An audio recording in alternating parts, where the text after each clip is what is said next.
안녕하세요. 미술 감상과 비평 수업을 하고 있는 최혜인이라고 합니다. 제가 부득이하게 코로나가 걸리면서 이렇게 영상으로 수업을 하게 되었는데요. 제가 꼭 수업을 하고 싶었지만 다음 시간에 수업을 할 수도 없는 상황이고요. 저희가 다음 주에 마지막 수업이라고 알고 있습니다. 그래서 다음 주에는 해당 수업을 시험을 보는 그런 시간을 가져서 자신의 실력을 검토할 수 있는 기회를 가져볼 것입니다. 그래서 이번 수업 시간에 배우는 내용만 우리가 시험에서 보게 될 것이고요. 그래서 이번 수업만 잘 들으시면 될 것 같습니다. 자, 미술 비평의 관점 시작해 보도록 하겠습니다. 자, 미술은 대체 어떻게 감상을 해야 될까요? 미술을 감상하는 방법이 되게 처음에는 너무 어렵고 막연하게 느껴질 때가 있어요. 그래서 우리가 오늘 그 방법을 함께 알아가 보려고 합니다. 자, 지금 사진을 보시면 굉장히 유명한 인플루언서들이 있죠. 자, 왼쪽에는 블랙핑크의 제니고요. 그리고 오른쪽에는 방탄소년단의 김남준 씨가 있습니다. 그래서 아주 인기가 많은 유명 인사들인데도 이런 현대 미술 작가의 전시나 이거는 우리나라의 근현대 유명한 김환기 작가의 작품이죠. 그래서 이 김남준 씨는 실제로 외국뿐만 아니라 한국에 굉장히 유명한 작가들도 관심이 많아서 실제로 작품을 많이 사기도 했어요. 그래서 이런 유명한 사람들이 이렇게 많이 미술 작품들을 즐기고 있는데 이 사람들은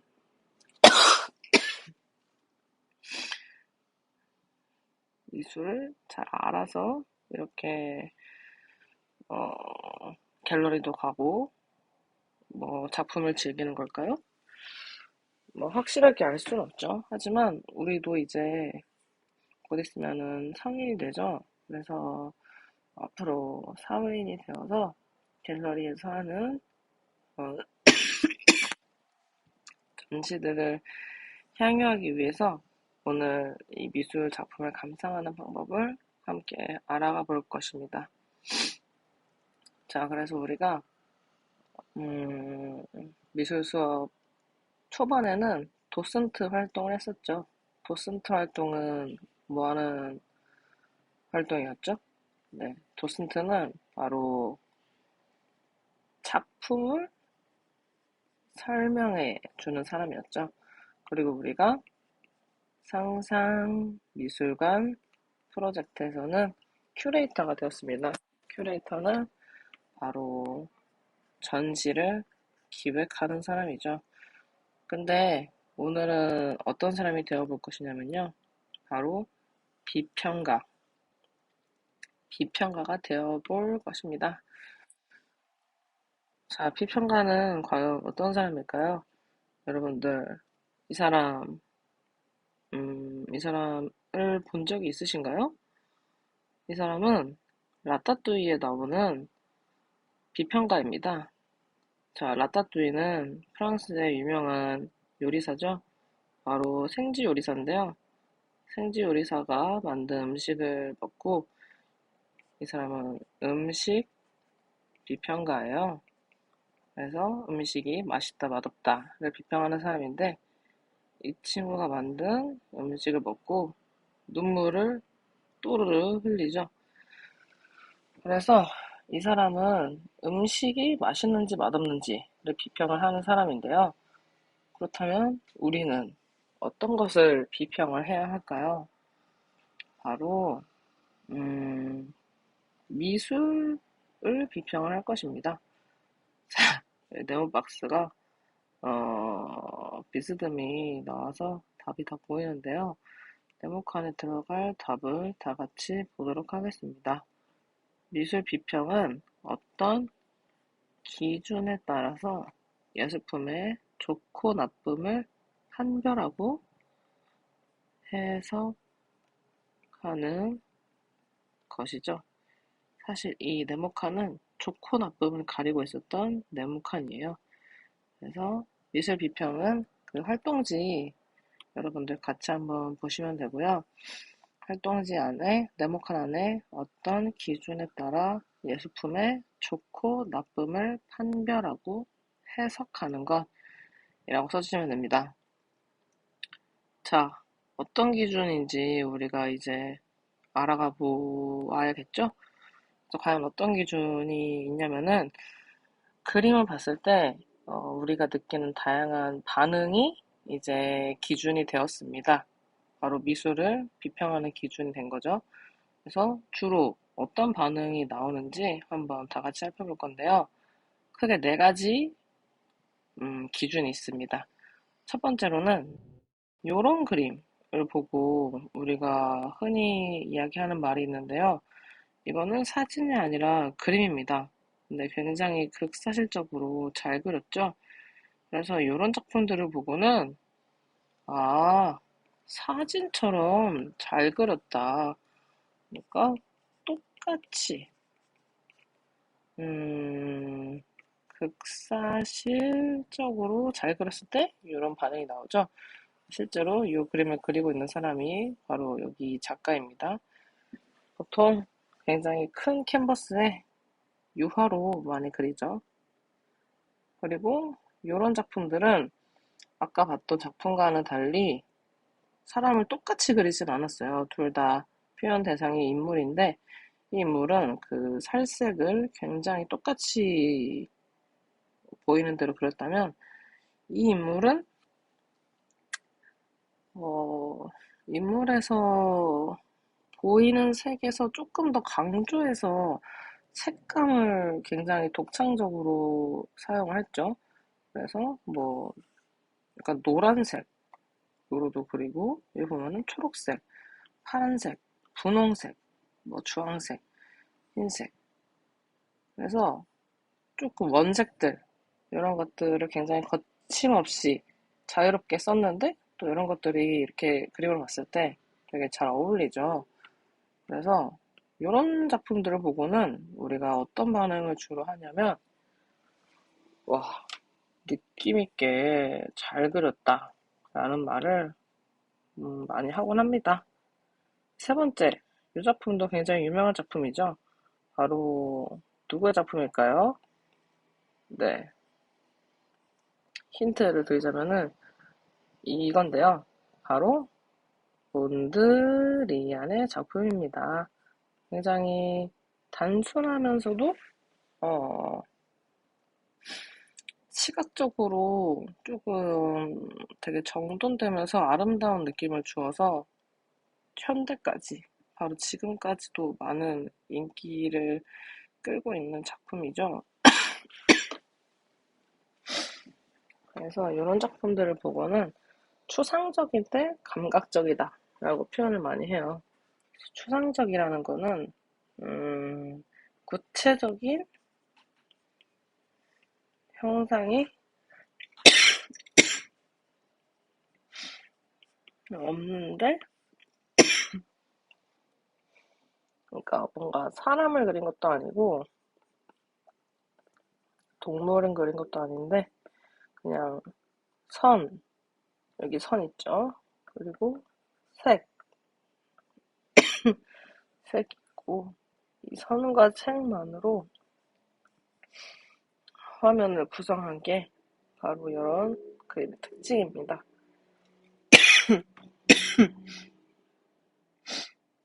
자, 그리고 이거는 많이들 아시죠? 굉장히 유명한 작품인데요. 바로 쥐샹의 변기입니다. 자, 여러분들, 이 변기가 원래는 어디 있어야 될까요? 변기는,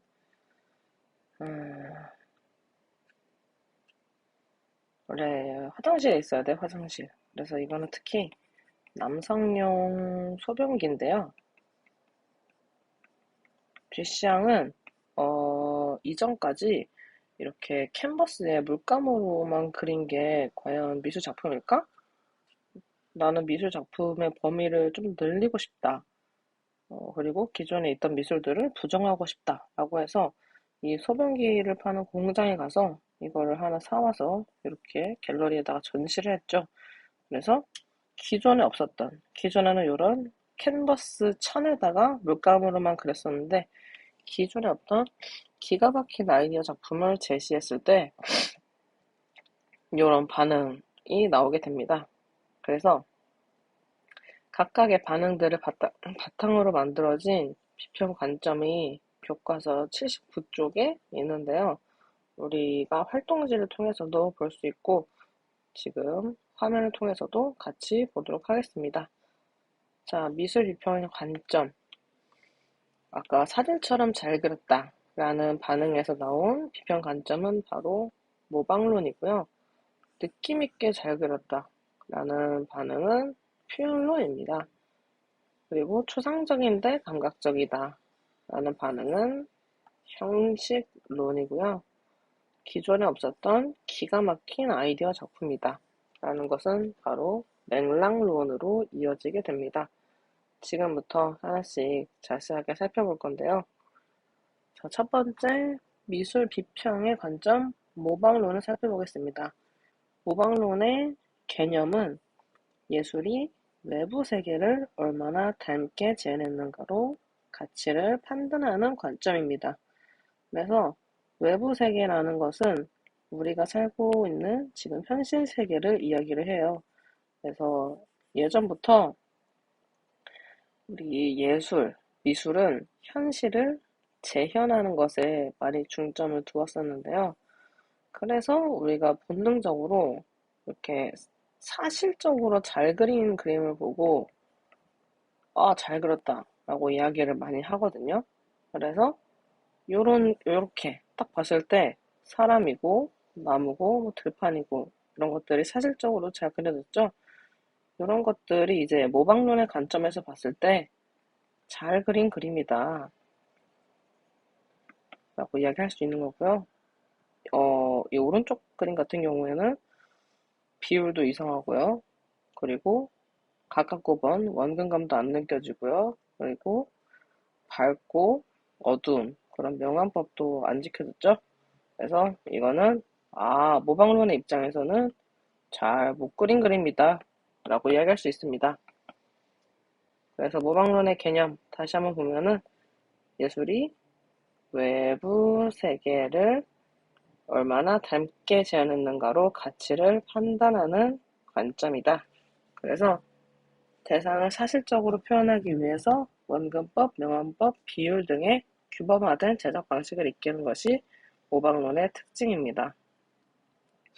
그리고 표현론의 특징은 작품은 예술적 감정의 표현이므로 감상을 통해서 그것을 공유할 수 있다고 보는 관점입니다.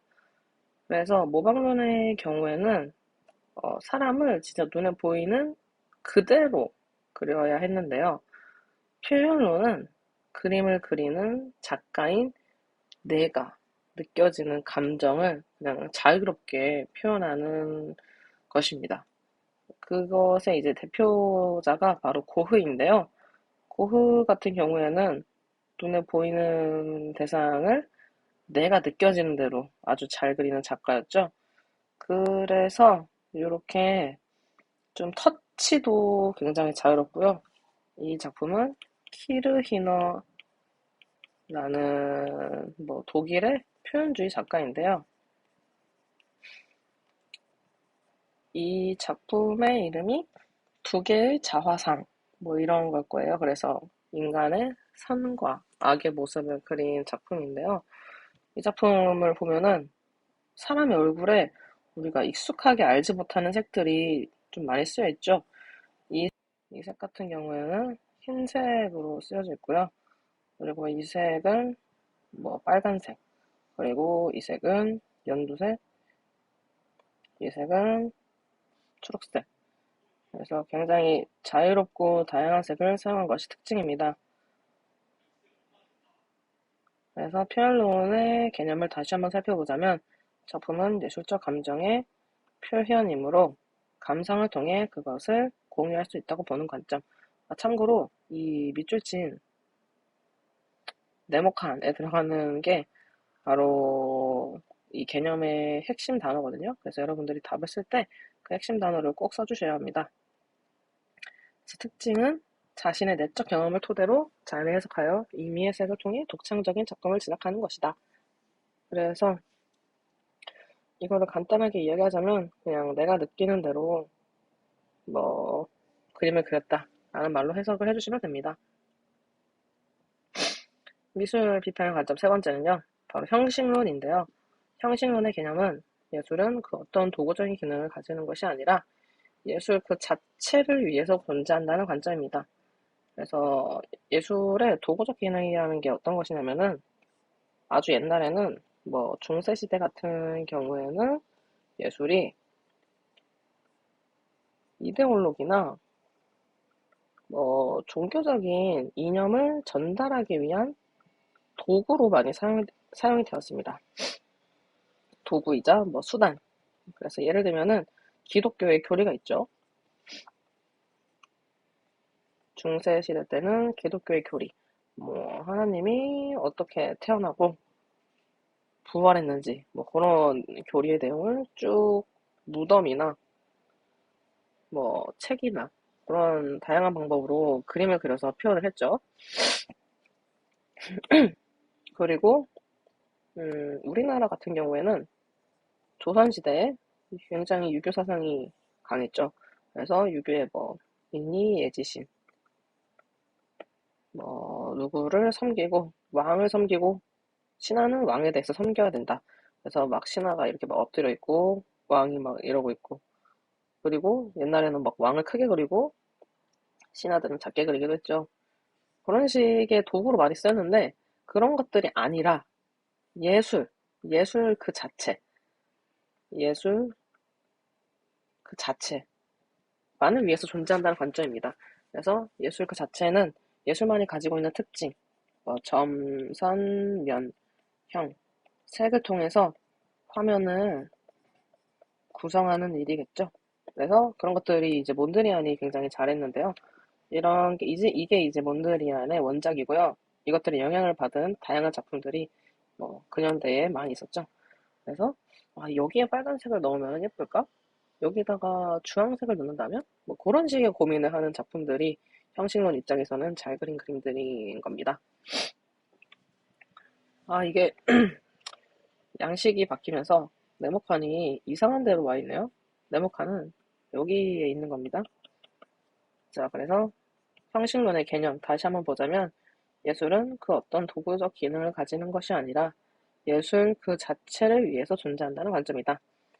그래서 특징, 조형 요소와 원리로 미적 형식을 구성하는 활동이다. 자, 비평 관점의 네 번째 마지막입니다. 맥락론은 예술이 사회문화라는 맥락 안에서 인정받고 제약받고 만들어지고 결정된다 라는 관점입니다. 자, 이게 무슨 말이냐 대체 우리가 이제 지금부터 다 같이 알아가 볼 건데요. 자, 맥락론의 대표작부터 알아보는 게 좋을 것 같아요. 여러분 이 작품을 아시나요? 이 작품은 앤디 워홀의 브릴로 상자입니다. 브릴로 상자. 자, 자세히 보시면은 브릴로라고 써있죠?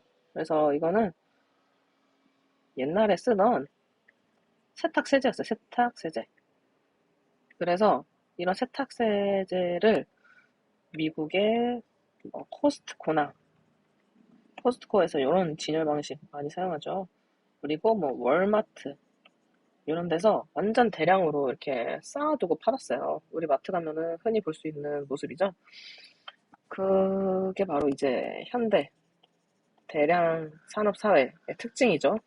그래서 그때 당시에 이것들을 이제 사용했을 당시에 앤디 워홀은 지금 우리가 살고 있는 이 세상을 단적으로 표현을 하고 싶은데 어떻게 하면은 표현을 할 수 있을까 고민하다가 이 미국인들에게 가장 친숙한 브릴로 박스를 자기 아트 팩토리 작업실에서 그대로 복제를 해서 이렇게 전시장에 전시를 하게 됩니다. 그랬을 때 그때 당시 앤디 워홀이 많이 유명한 작가였어요. 많이 유명한 권위 있는 작가가 이런 전시 작품을 제시를 하니까 그 전에 있던 비평 관점으로는 이것들을 해석을 할 수가 없는 거예요. 그래서 예술계들이 뒤집혔죠. 이 작품을 어떻게 해석을 해야 될까 하다가 이 작품으로 인해서 바로 맥락론이라는 비평 관점이 만들어지게 된 것입니다. 그래서 예술계가 이제 고민을 하다가 그래, 이 작품은 이 의미가 있다. 현대사회를 표현한 것으로 아주 의미 있는 작품이다라고 인정을 하고 미술 작품으로 결정을 해 주어서 이렇게 인정을 받은 거고요. 만약에 뭐 미술에 뭐랄까요? 별로 그 업적이 없는데 그냥 평범한 사람이 나는 이렇게 생각해서 이거라고 했다. 제시를 한다면은 예술계 입장에서도 이 사람에 대한 신뢰성이 없기 때문에 엄청나게 논리적인 그 미술 작품에 대한 의견, 논리적인 근거가 없다면은 이것이 미술 작품으로 받아들여지기 쉽진 않겠죠? 네. 그래서 만약에 진짜 논리적이고 타당하고 딱 봤을 때, 정말 신선한 아이디어다라고 하면은 물론 받아들여질 수 있을 거라고 생각을 합니다. 근데 받아들여지지 않는다면은 바로 제약받는 거겠죠. 자, 그래서 맥락론의 개념 다시 한번 알아보자면, 자, 예술이 어떤 맥락 안에서 이루어지는 얘긴데요. 맥락. 자, 여러분, 이 사회문화, 여러분들이 배우는 교과 이름이죠. 사문, 예술이 사문이라는 맥락 안에서 인재만결한다. 인재만결, 인재만결. 자, 뭘까요? 인정받고, 두 번째 제약받고, 만들어지고, 결정된다. 라는 관점입니다. 그래서 사문과 인재만결 꼭 기억을 해주세요. 자, 그래서 비평 관점 여기까지가 끝이고요. 우리가 배울 내용은 다 끝났습니다. 근데 중요한 거는 이 비평 관점들을 바로 우리가 같이 살펴봤던 미술 작품에 적용을 해서 우리가 풀 수 있어야 돼요. 풀다기보다는 뭐 비평, 해석을 할 수 있어야 되는 거죠. 지금부터 적용을 다 같이 한번 해볼 건데요. 자, 이 작품은 교과서에도 있는 데이비드 호크니의 작품입니다. 호크니는 주로 뭐 미국의 풍경들을 많이 그렸는데요. 그 유명한 작품으로는 이렇게 수영장 있고 사람이 있으면서 첨벙 하면서 수영장에서 흩날리는 그 물방울들을 그린 그림으로 유명하죠. 그래서 미국에서 잘 사는 사람들의 어떤 뭐랄까 여유롭고 무미건조한 삶을 굉장히 잘 그려서 인기가 많은데요. 그 작가가 그린 풍경 그림입니다. 풍경도 되게 굉장히 많이 그렸어요. 이거는 아마 5개의 캔버스를 붙여서 만든 작품이라고 알고 있습니다. 그래서 총 15개로 알고 있는데요. 이렇게 되네요. 1, 2, 3, 4, 5, 6, 7, 8, 9, 10, 11, 12 진짜 15개죠? 자, 그래서 중요한 거는 우리가 표현론을 적용해서 비평을 해봐야 되는 건데요. 자, 표현론의 특징이 뭐였을까요? 표현론의 특징은 바로 감정을 표현한 게 잘 그린 그림이라는 것이 특징이었어요. 그래서 우리가 비평할 때 어떤 부분에서 어떤 감정이 느껴진다 라고 비평을 해주시면 됩니다. 정답은 없고요. 이것이 꼭 들어가야 된다는 것이 포인트예요. 그래서 지금 한번 고민해 보셔도 되는데 교과서에 있는 예시를 한번 이야기해 드리겠습니다. 자, 섬세한 나무줄기의 아름다움이 눈을 매혹시키고 화려하고 생기 있는 색채가 마음을 즐겁게 합니다. 마치 자연의 생기가 내 안으로 들어와 파도치는 듯합니다. 이런 뭐 예시가 있고요. 제가 예시를 드리자면은 보통은 나무와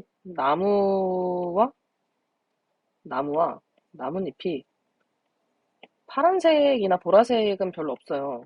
근데 데이비드 호크니는 나무와 나뭇잎을 여기 이 부분 보면 보라색으로 칠했죠. 보라색. 그래서 이 보라색 나무와 나뭇잎을 통해서 보라색은 보통 우울한 감정을 많이 표현하잖아요. 그래서 데이비드 호크니의 우울한 감정이 느껴진다 라고 이제 써주시면 됩니다. 그래서 작가의 감정이 느껴진다 라고 표현을 해주셔도 되고요. 나의 감정이 그렇게 느껴진다 라고 이야기를 해주셔도 됩니다.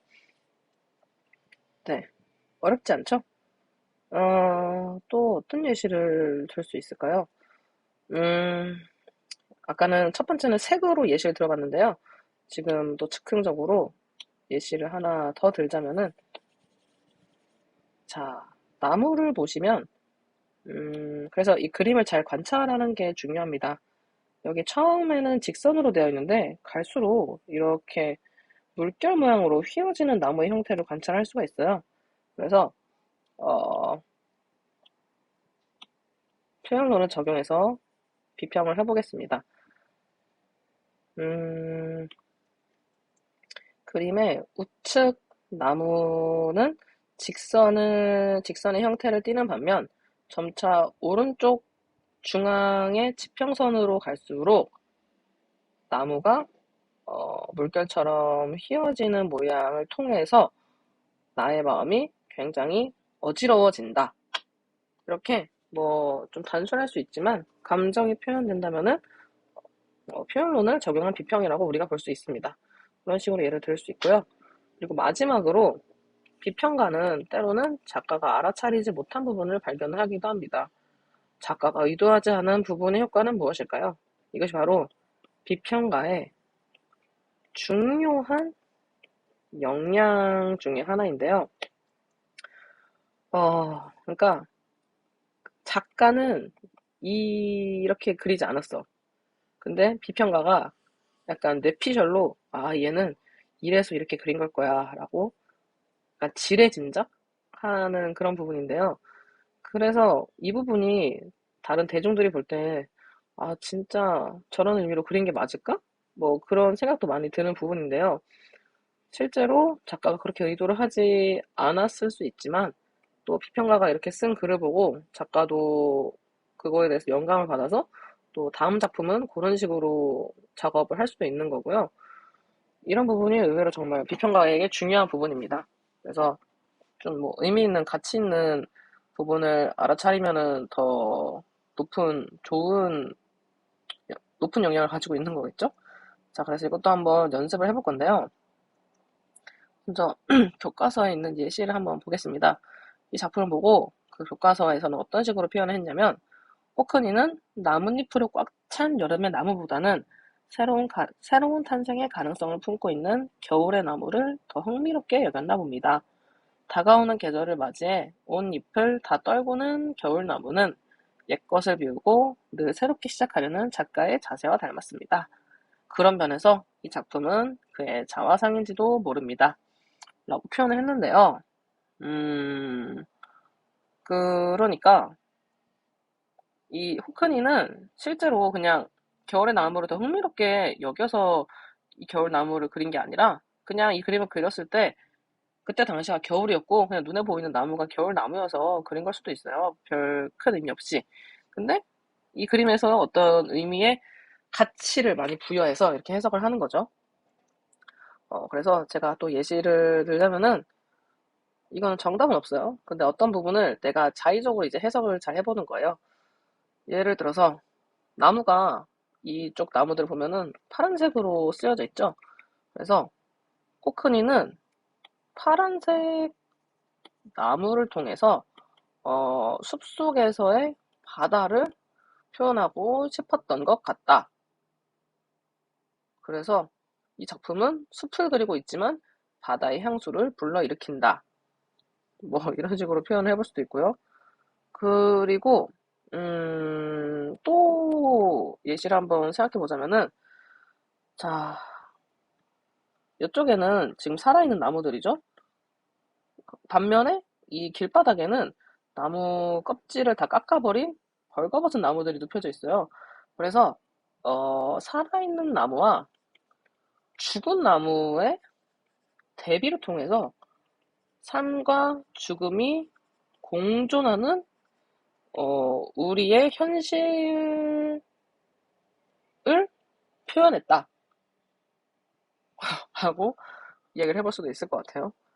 이거가 되게 굉장히 즉흥적으로 나온 비평인데 꽤 괜찮았죠? 그래서 이런 식으로 자유롭게 좀 고민을 해보시는 시간이 필요할 것 같아요. 이렇게 그림의 비평 관점을 적용해보고 또 작가가 의도하지 않은 부분을 나만의 해석으로 비평해보는 그런 연습을 꼭 해주시길 바랍니다. 자, 그리고 마지막으로 퀴즈 한번 드리고 수업을 끝내도록 하겠습니다. 이 작품, 아까 봤던 작품이죠. 굉장히 사실적인 작품. 이 작품에 적용되기 좋은 비평 관점의 명칭은 뭘까요? 모방론이죠. 모방론의 개념, 외부 세계를 얼마나 잘 재현했는가 이고요. 자, 두 번째, 이 작품, 브릴로 박스, 앤디 워홀 거였죠. 이 작품에 적용되기 좋은 비평 관점은 바로 맥락론이고요. 개념, 미술이 어떤 속에서? 네, 사회문화라는 맥락 속에서 인재 만결. 자, 다 같이 해봅시다. 인정받고, 제약받고, 만들어지고, 결정된다라는 관점입니다. 자, 그리고 세 번째, 먼드리안 그림이죠. 선과 색만으로 어떤 시각적인 실험을 했던 작품들이 좋은 작품이다 라고 생각되는 비평 관점의 명칭. 네, 형식론입니다. 형식론의 개념은 예술이 뭐 도구적인 기능으로 사용되는 것이 아니라 예술 그 자체 아니죠? 자체, 그 자체, 예술 그 자체로 존재한다는 그런 관점입니다. 마지막 작가의 감정을 표현하는 관점, 그쵸? 지문의 답이 있죠. 바로 표현론입니다. 그래서 표현론의 개념, 예술적 감정을 표현하는 거죠. 예술적 감정. 자, 그리고 비평관점 적용. 표현론을 적용해 보았을 때, 자, 이 보라색 나무 나한테 굉장히 우울한 감정을 느껴지게 한다. 이 벌거벗은 나무, 나로 하여금 굉장히 소외되는 감정을 느끼게 한다. 그리고, 두 갈래 길이 있죠? 두 갈래 길이 있는데, 두 갈래 길을 통해서 나는 두 가지 중에 선택을 해야 하는 어떤 선택의 입장에 서게 됨으로써 불안한 감정을 느끼게 한다. 그리고 뭐 여기 파란색 나무들이 줄지어져 있죠. 파란색 나무는 어떤 희망적인, 그 파란색이 어떤 희망적인 그런 색깔로도 많이 쓰이죠. 파란색이 열지어진 나무를 통해서 나는 굉장히 희망적인 감정을 느꼈다. 자, 감사합니다. 다음 시간에 논술 시험 교실에서 진행하도록 하겠습니다. 활동지와 발표, 아니 PPT 자료 잘 참고해주세요. 감사합니다.